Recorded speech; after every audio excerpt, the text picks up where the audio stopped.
మా దగ్గరకు వస్తారు, అసలు ఏ రోగము రాకుండా ఏదైనా చెప్పండి, మా మెడిసిన్ ఇవ్వండి అన్నట్టుగా.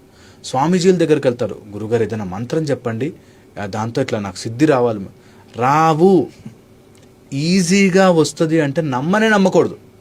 అసలు అది ఫస్ట్ బెల్ మనం మోగాలి. అదేంటది, నువ్వే తీసుకోవచ్చు కదా, నాకెందుకు ఇస్తున్నావు అన్నది చాలా ఇంపార్టెంట్, చాలా చాలా ఇంపార్టెంట్. వన్. సెకండ్, ఈ ఈజీ మనీకి అలవాటు పడిపోయిన వాళ్ళు ఏంటంటే, నా చుట్టుపక్కల వాళ్ళని శత్రువులు చేసుకుంటారు. నేను ఎదుగుతుంటే వీళ్ళు నన్ను ఆపేస్తున్నారు, వీళ్ళకి అర్థం కాదు నా తెలివి ఎంత తెలివి అంటే, నేను స్టాక్స్లో ఎంత క్యాలిక్యులేటెడ్గా ఉంటానంటే, ఆ కోర్స్ చేసేసాను, నాకు చాలా డబ్బులు వచ్చేస్తాయి అని చెప్పి నా తెలివి చుట్టుపక్కల ఫ్యామిలీ వాళ్ళని చెడు చేసుకుంటారు.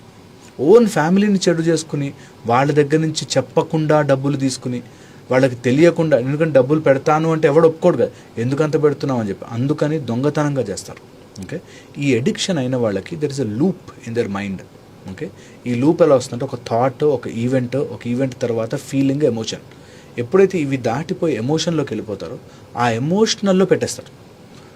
ఒకసారి ఇలా స్టేజ్ మీద మాట్లాడుతున్నాడు, ఇలాంటి వాళ్ళు మన కులాన్ని నాశనం చేస్తారా, వీళ్ళని వెళ్ళి కొట్టాలి అనగానే అందరూ పరిగెట్టుకెళ్ళి ఆ కులం వాళ్ళు ఈ కులం వాళ్ళని కొట్టుకోవడం, ఆ మతం వాళ్ళు, అది కూడా హిస్టరిక్. అలాగా ఎప్పుడైతే ఒక ఎమోషనల్ దాంట్లోకి తీసుకెళ్తామో, ఆ ఎమోషన్తో మనం ఏదైనా చేస్తాం.